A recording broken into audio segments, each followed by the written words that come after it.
Lucas 7, a partir do versículo 11, você vai acompanhando comigo na Bíblia. E aconteceu pouco depois, ir ele à cidade chamada Naim, e com ele iam muitos dos seus discípulos e uma grande...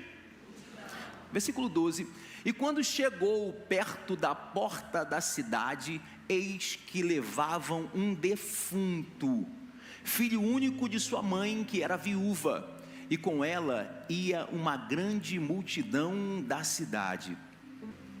Se você ler o capítulo 7, que não é muito extenso, alguns versículos antes, você vai ver que Jesus, ele está em Cafarnaum. Nós ouvimos uma mensagem ontem do pastor Gesiel Lima falando exatamente que alguns meses antes, Jesus ele entra em Cafarnaum, ele toma posse daquele território. Foi isso que nós ouvimos ontem? Jesus entrou em Cafarnaum e tomou posse daquele território. Então Jesus está entrando agora num território dele, Cafarnaum, território que ele tomou posse. Ele pegou a autoridade daquele local, ele destronou principados, potestades. Ele está numa terra onde ele está confortável, é sua posse, faz parte do seu reino, e para ele é muito bom estar ali. É uma cidade grande e ampla. E conforme ele estava ensinando, de repente chega alguns líderes judeus e falam: mestre, existe um homem que ele é muito bom para conosco, ele está precisando que o senhor ore por um empregado dele, um servo dele.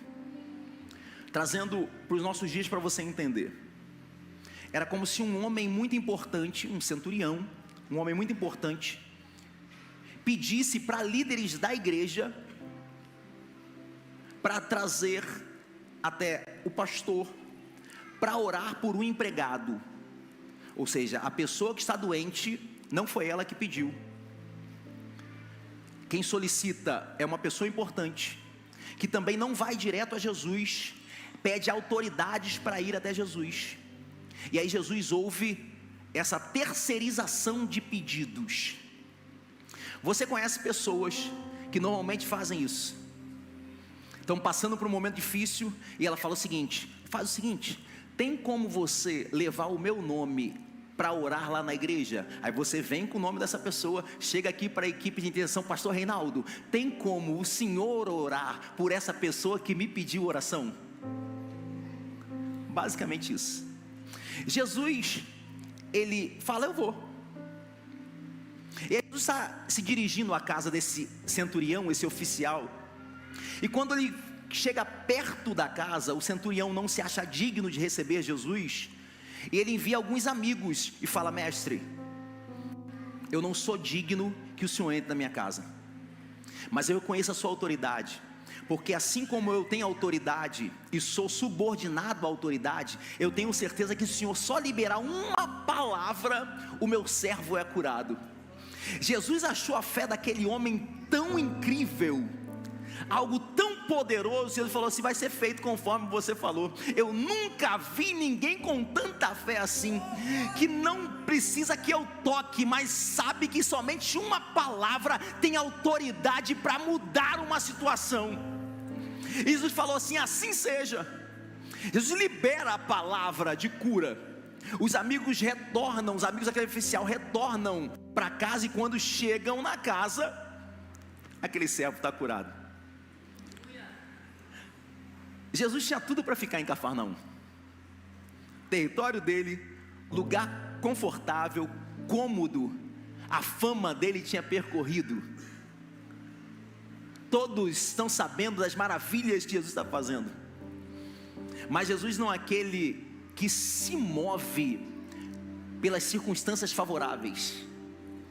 Mesmo estando no local cômodo, ele agora vai se mover na direção de uma necessidade. O texto que nós lemos diz que no dia seguinte, eu relatei para vocês o dia anterior, então no dia seguinte, agora Jesus está saindo do lugar cômodo dele, e agora ele está se dirigindo a Naim. Ele está se dirigindo porque Como falei, talvez olhos não veem, mas Ele, como é onisciente, sabe da necessidade daqueles que precisam da sua ação. Jesus está se movendo em direção a Naim, e aqui eu quero liberar já para você entender que Jesus não é uma força estática, Jesus é aquele que se move. Talvez você ainda nem sabe, talvez você não pediu o socorro dele, porque diferente do centurião que pediu que ele curasse, existe uma mulher agora chorando pela morte do seu único filho, que não clamou a ele. Mas tem momentos que Jesus se move porque alguém clama, mas também tem momentos que Jesus se move independente de ouvir clamor. Ele se move porque ele sabe da necessidade de um coração quebrantado. Ele está se movendo. É um Deus que se move. A viúva, a pastora Cida, estava em Naim, não está vendo, mas ele está se movimentando, ele está indo em direção a ela. Isso aqui é uma palavra profética. Talvez você não está vendo, porque no dia anterior ele já estava fazendo milagres. Tem coisas que estão acontecendo anteriormente que você não está vendo, mas ele está não só se movimentando, ele está fazendo coisas que você ainda não viu, mas que no dia seguinte ele vai dar sequência. Pastor, mas no dia anterior ele já fez algo grande. Mas no dia seguinte ele vai fazer coisas maiores. Eu estou falando isso porque tem pessoas que falam assim: mas Jesus já fez por mim. O que ele fez foi grande, mas isso não quer dizer que ele não vai fazer coisas maiores. A palavra é profética. O que ele já fez no dia anterior na sua vida não vai limitar ele a não continuar a fazer. O que ele fez no passado foi grande, mas isso é uma liberação de que ele vai fazer coisas maiores. Pastor, você está pegando um texto isolado. Não, tudo que Jesus foi fazendo foi coisas maiores. Essa aqui é a primeira vez que alguém vai ressuscitar naquele período. Até o momento, esse povo aqui só ouvia a história dos rabis falando que Elias ressuscitou, que Eliseu ressuscitou, pastor, mas olhos ainda não tinham visto ninguém ressuscitar. No dia anterior, ele cura sem tocar, ele cura só liberando uma palavra. E talvez para alguns aqui, ele não vai precisar tocar não. Talvez você está aqui, ele só vai liberar uma palavra. Quando você chegar em casa, você vai ver milagres acontecendo. No dia anterior, já foi um milagre muito bom, algo incrível. Mas no dia seguinte ainda tem continuidade de milagres. No dia seguinte, ele cura. Nós vamos dar sequência à história. Ele não vai só curar, na verdade ele vai ressuscitar um morto. Pastor, então ele já fez demais. Vai passar um tempo, ele vai ressuscitar um morto de 4 dias. Aí tu vai falar assim: acabou, então agora mais do que isso não faz. Não, daqui a pouco ele mesmo vai vencer a morte. Então agora acabou, mais do que ele não. Daqui a pouco ele vai fazer todo esse exército aqui vencer a morte. Você consegue entender que Deus, ele trabalha conosco numa evolução de milagres. Eu não sei em que nível você está vivendo, mas a palavra de Deus para você hoje é o seguinte: o seu amanhã vai ser mais poderoso do que o dia anterior. Só aqueles que creem. Joga a tua mão para o alto por um instante, dê um glória a Deus bem forte.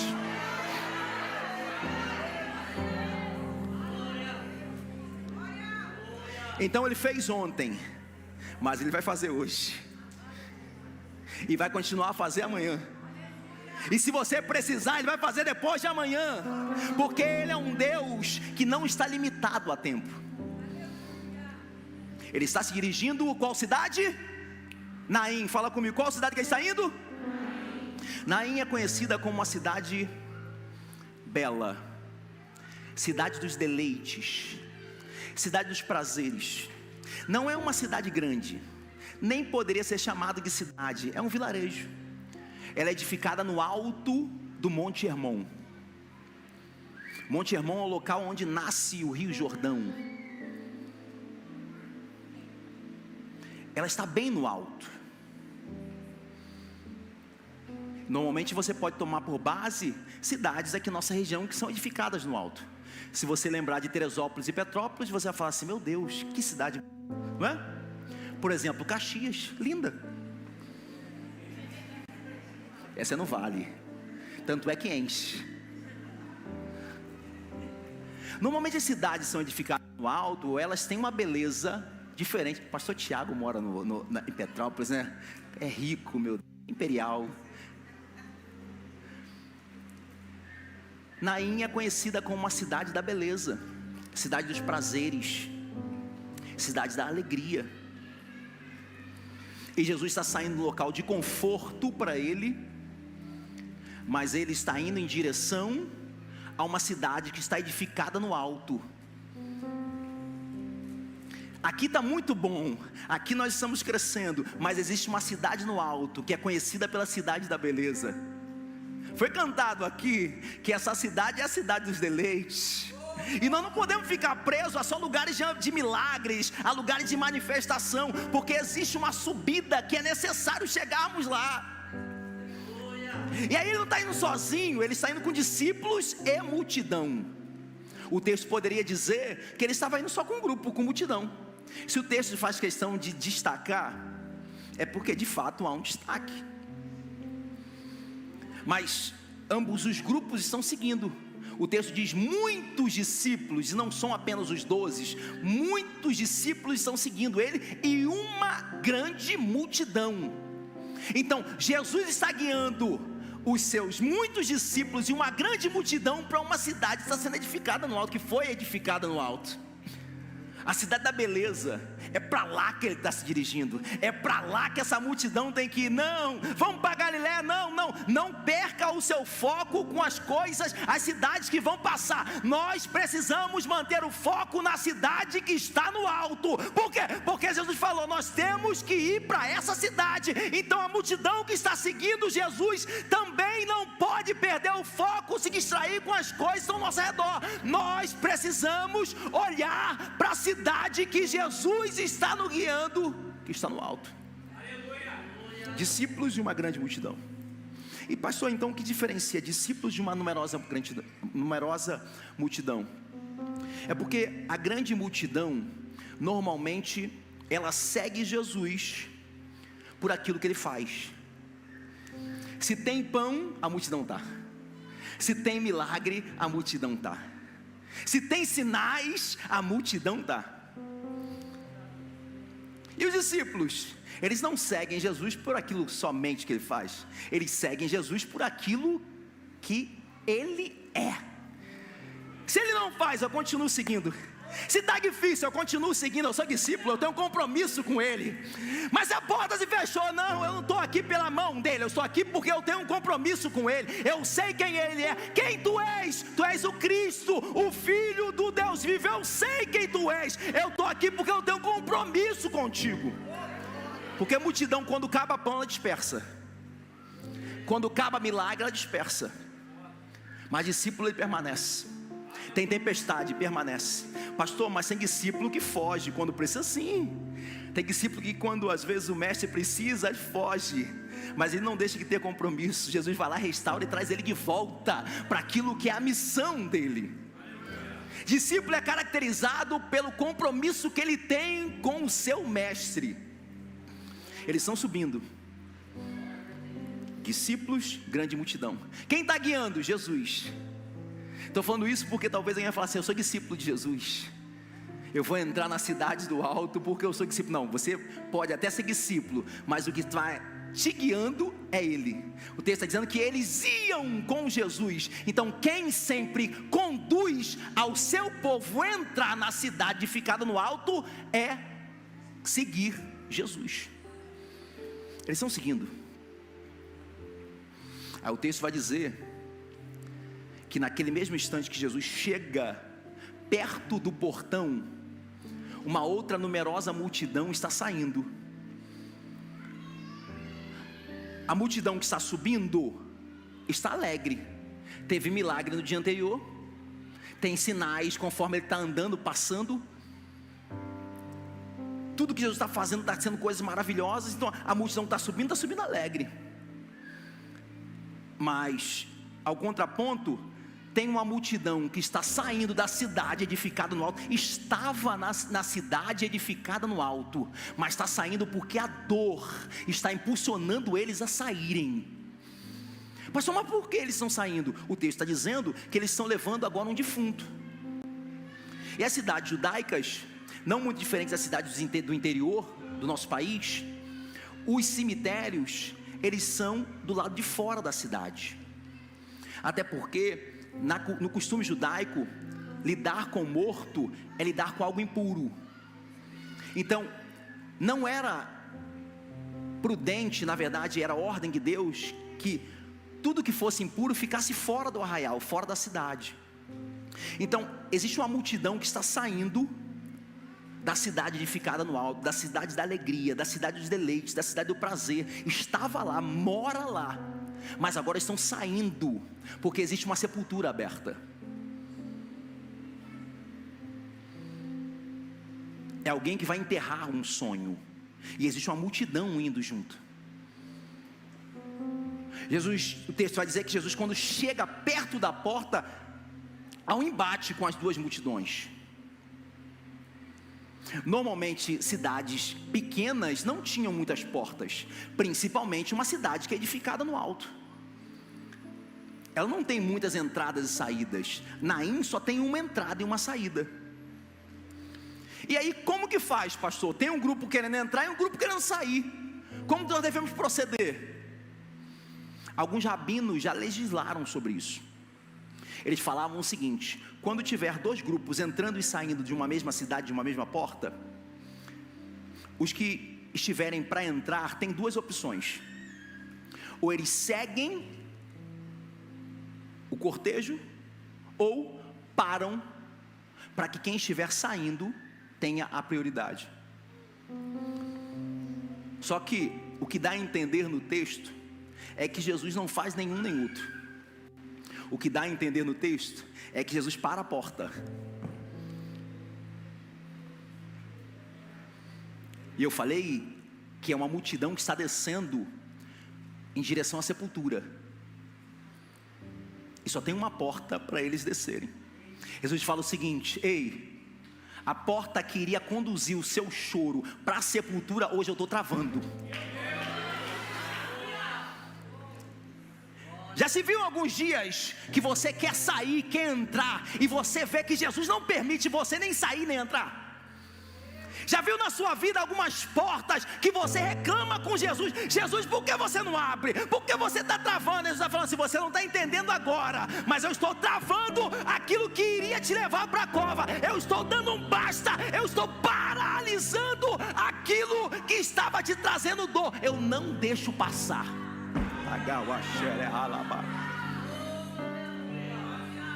Ele trava a porta da cidade.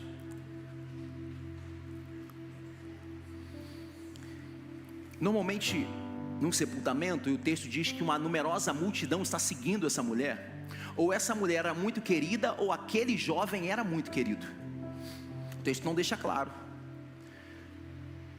mas uma numerosa multidão está seguindo eles.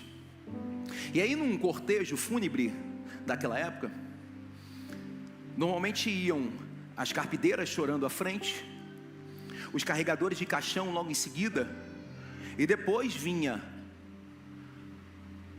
a viúva, a mãe, a família, e logo em seguida a multidão. Eu fico imaginando aquelas pessoas com pressa, porque o texto está dizendo que Jesus chega à tarde e não tarde.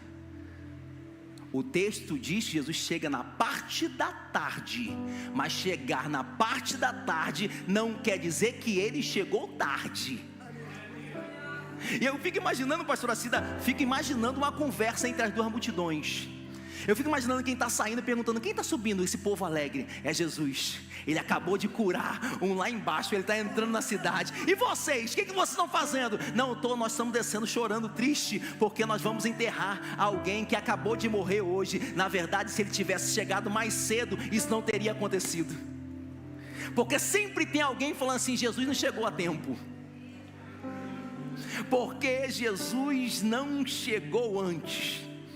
E a pergunta às vezes, quando é no nosso contexto, na nossa vida missionária juliana, é: por que ele não chegou antes de morrer? Porque se ele chegar um dia antes, ele pegaria o menino vivo. talvez só estaria doente. O texto não diz o que aconteceu, como foi a morte, mas eu tenho certeza que se ele chegar um dia antes, não estaria todo mundo sofrendo. Assim como também se ele chega um dia depois, ele não cruza com o funeral. E o que você quer dizer, Renan? É que o teu milagre tem dia, hora marcada por Deus. Ele não se atrasa. Tudo que Ele faz é perfeito. Ei, Jesus não se atrasou. Ele está chegando no tempo certo. Você pode olhar para o teu irmão e dizer para ele: ei, Jesus está chegando no tempo certo.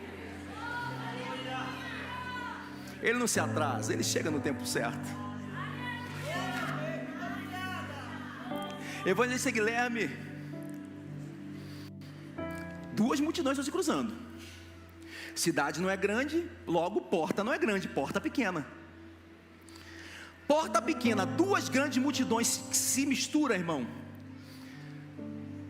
Como você consegue identificar quem é quem? Os irmãos já observaram, viram que eu gosto de ficar à porta. Por que eu gosto de ficar na porta? Porque quase ninguém vai passar despercebido de mim. Alguns de vocês, estou sentindo a falta, hein? Oh, que bom que você veio. Eu faço questão de ficar na porta. Mas quando tem uma grande multidão, no mesmo horário, no mesmo momento, eu estou olhando para alguns de vocês aqui, mas eu não consigo identificar todos. E aqui não se trata de uma grande multidão, mas o texto diz que Jesus, aproximando-se, o texto diz que vendo-a. Eu fico pensando, como esse Jesus é tão poderoso que em meio a duas grandes multidões, Ele consegue olhar individualmente para cada um e saber com quem é quem. Como que Ele sabia que ela era mãe? Como Ele sabia que era aquela mulher no meio de tantas pessoas chorando, no meio de uma mistura de multidões? O texto diz que vendo-a, ninguém chegou para ele e falou assim: ó, quero te apresentar, essa aqui é a viúva, esse que estava morrendo aqui era o único filho dela, dá uma ajuda. Não, ninguém apresentou a ela, porque Jesus não precisa que ninguém te apresente. No meio de uma numerosa multidão, no meio de duas numerosas multidões, Jesus consegue te olhar e Ele sabe quem você é, Ele sabe a dor que você está passando, Ele sabe as lágrimas que rolam no teu rosto, porque Ele te conhece.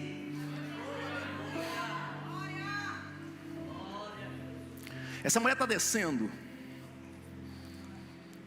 tem uma sepultura aberta, pronta para receber o seu único filho, e o texto faz questão de dizer que ela é uma viúva, ou seja, ela já passou por onde ela está indo novamente. E há uma grande probabilidade dela ter ido mais de uma vez, porque provavelmente ela também pode ter enterrado seu pai e sua mãe. Então, conjecturando, enterrou o pai uma, enterrou a mãe duas, enterrou o marido três, e agora vai enterrar o seu único filho. Acabou-se a esperança.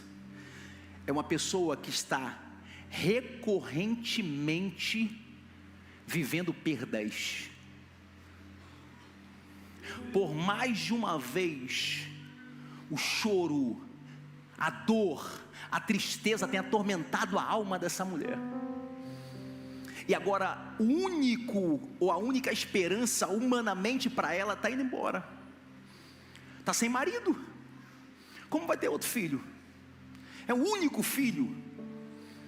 Então talvez é a única fonte de esperança que ela tem, também está indo embora. Eu fico imaginando talvez aquela mulher, eu já conheço esse caminho. Eu já passei por aqui uma vez. Não passei só uma, eu passei duas, eu passei três. Mas o fato de estar indo novamente não tira dor, nem me consola, porque o que eu estou passando nesse momento é um sentimento diferente de outros.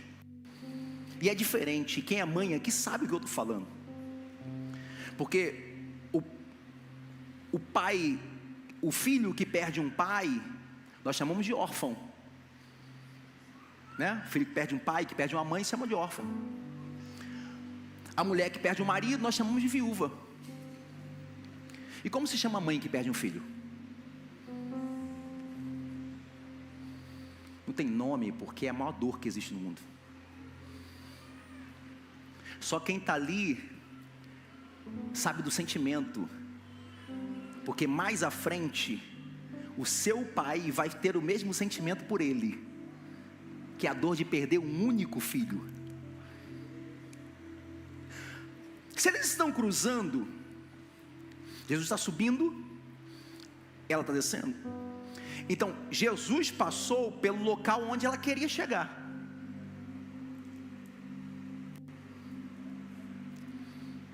O futuro que ela está indo, que ela está buscando, ou ela está sendo conduzida, Jesus já passou por ali. Eles se cruzaram na porta. É Jesus olhando para ela e falando assim: ó, eu tenho autoridade para falar contigo, porque primeiro, eu sinto o que você sente, porque ele e o pai são um. Se o pai vai sentir um dia essa dor dessa ausência do filho amado, então eu sinto o que você sente. E outra coisa, o lugar para onde você está sendo conduzida, eu já passei por lá. Então o futuro que estava trilhado para você, eu já estive lá. Eu estou cruzando agora contigo no presente, para interromper esse futuro que o diabo preparou para você. O texto diz que, vendo-a, moveu-se de íntima compaixão. E aqui eu aprendo algo do Evangelho que é incrível. O Evangelho, Jesus primeiro vê, ele sente, ele fala depois com ela, não chores. Ele toca no caixão e ele restitui o filho à mulher. Eu estou falando isso porque tem muitos servos de Deus aqui que querem viver o Evangelho, mas não tem como você viver o Evangelho se você primeiro não vê a necessidade do outro. E não só basta ver, porque tem muitos que estão vendo e não estão fazendo nada, não sentem nada pelo próximo. Você precisa ver, você precisa sentir compaixão pelas pessoas, você precisa falar com elas, você precisa tocar naqueles que necessitam, você precisa restituir. O texto diz que Jesus se move de íntima compaixão, pastores. Sabe o que é mover-se de íntima compaixão? É sentir a dor do outro. Eu falei que na história anterior, no dia anterior, Jesus se moveu porque alguém o chamou. Você viu em algum momento essa mulher chamar Jesus? Você viu em algum momento alguém da multidão sair do seu lugar e chamar Jesus? É porque existem histórias que Jesus se move pelo clamor, mas existem algumas histórias aqui que você não tem força nem de clamar a Ele. É tanta dor que você passou, está passando, e Ele conhece você, Ele conhece a tua história, e Ele está se movendo exatamente porque Ele queria te encontrar. Não foi à toa que Ele te encontrou nessa porta. Ele está se movendo, Ele está olhando você, e Ele sente a dor que você sente, e Ele não veio somente para isso. Ele parou a porta porque Ele vai mudar a tua história. Ele sente a dor daquela mulher. E aí ele fala para ela algo meio doido, que eu nunca tive coragem de falar no sepultamento. Ele olha para a mulher e fala assim: não chores. E é coisa de doido você falar isso. Uma pessoa que está sentindo dor, está passando por momentos de perda, perdeu o seu único filho, você chegar e falar para ela: não chores. Pastor, por que ao invés de Jesus falar, às vezes Ele não toca? Por que Jesus não vai direto no problema? Você falou que Ele sabe, que Ele me conhece, Ele sabe minha dor. Então por que ao invés dele só falar, e eu estou cansado de ouvir palavras que falam que vêm dEle, por que ao invés de só falar, Ele não toca naquilo que deveria ser tocado? Porque Ele está sentindo a sua dor, Ele se move por isso. Mas você também precisa fazer a sua parte. E vai ser o seu comportamento que vai ativar ou não, ou retardar a movimentação dele em teu favor. Observe que Jesus não foi ali por causa do menino, e o texto é bem claro no final, ele restitui o menino a ela. O que Jesus queria tratar era aquela mulher. É por ela que ele se move, ele olha para ela e tem compaixão dela, ele está sentindo a dor dela. Só que talvez tenha alguém aqui que está falando assim: Senhor, eu só quero que o Senhor toque. Mas se esqueceu que no dia anterior foi uma palavra que teve transformação? É porque nós temos a tendência de esquecer o que aconteceu no dia anterior. Nós queremos que Ele haja da nossa maneira. Você esqueceu que só com uma palavra Ele criou todo esse universo? Não foi no toque que Ele criou isso tudo. Tudo isso que nós vivemos hoje, foi tudo na palavra. Haja, ei, haja, venha a existência. Entenda que quando Deus também libera uma palavra, ainda que não pareça o toque que você precisa, saiba que a palavra dele move céus e terra. O que Jesus está falando para essa mulher não é que ela não deveria chorar.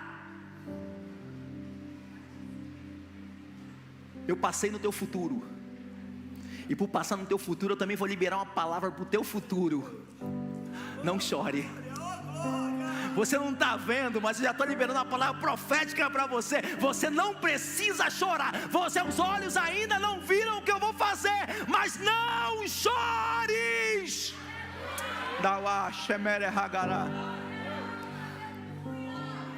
Ele fala isso para a mulher, e agora ele toca no caixão, no esquife, na forma, na maca. Ele toca em algo impuro para os judeus. Mas o que a religião está dizendo que não pode, Jesus não está preocupado com a religião. Jesus está preocupado com a dor de quem está passando. Ele toca no esquife, não se preocupando com o que a religiosidade ia falar. Aí ele olha para o menino morto. Você observou, eu fiz ênfase de ler, dei ênfase na leitura, que Lucas retrata o jovem como vamos lá, Lucas, médico, retrata o jovem como defunto. E eu estou falando de Lucas. Lucas era um doutor, era um médico. Ou seja, quem está escrevendo a tua história, ainda que seja especialista, está olhando para você e está falando assim: acabou, não tem mais vida.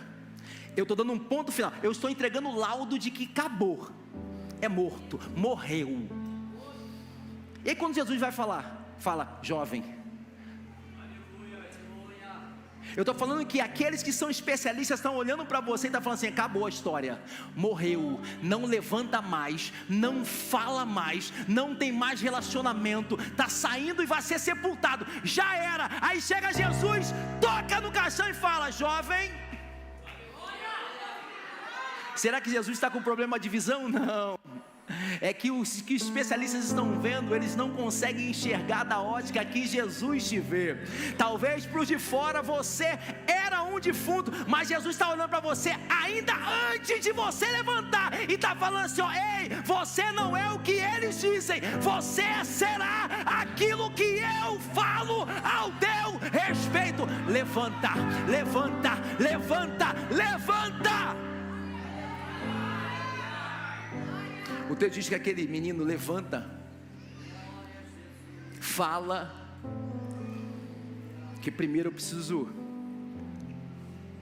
levantar, depois falar. Nós estamos na era da igreja que todo mundo quer falar primeiro antes de levantar. Não, primeiro você fica sentado, depois você levanta, e depois você fala. Então, não veja a hora de pegar o microfone. Não, primeiro você levanta, depois você fala. Existe uma ordem. Não queira apressar as ordens de Jesus, não queira apressar os processos de Jesus. Levanta primeiro, depois você fala. Aí o texto diz que Jesus pega o menino, o jovem, o ex-defunto, e entrega para sua mãe. E sabe por que ele entrega para a mãe? Porque Jesus só dá vida àqueles que geram vida. Tem pessoas que não geram vida e estão pedindo: Senhor, manda vida. Não, Jesus fala assim: enquanto você não gerar, eu não te entrego vida. Jesus poderia entregar o menino para a multidão, poderia entregar o menino para a cidade, mas ele entrega, restitui exatamente para aqueles que geram vida. Sabe por que algumas coisas ainda não viraram no seu ministério? É porque talvez o seu ministério não está gerando vida. Talvez tenha algumas pessoas me ouvindo aqui que só carregam o defunto. Tem outros que só choram. Mas está se movendo de compaixão por uma pessoa que um dia gerou, não gera mais, e agora está se movendo em direção a um buraco, um lugar de tristeza, um lugar onde seria um ponto final. Fica de pé comigo, por favor.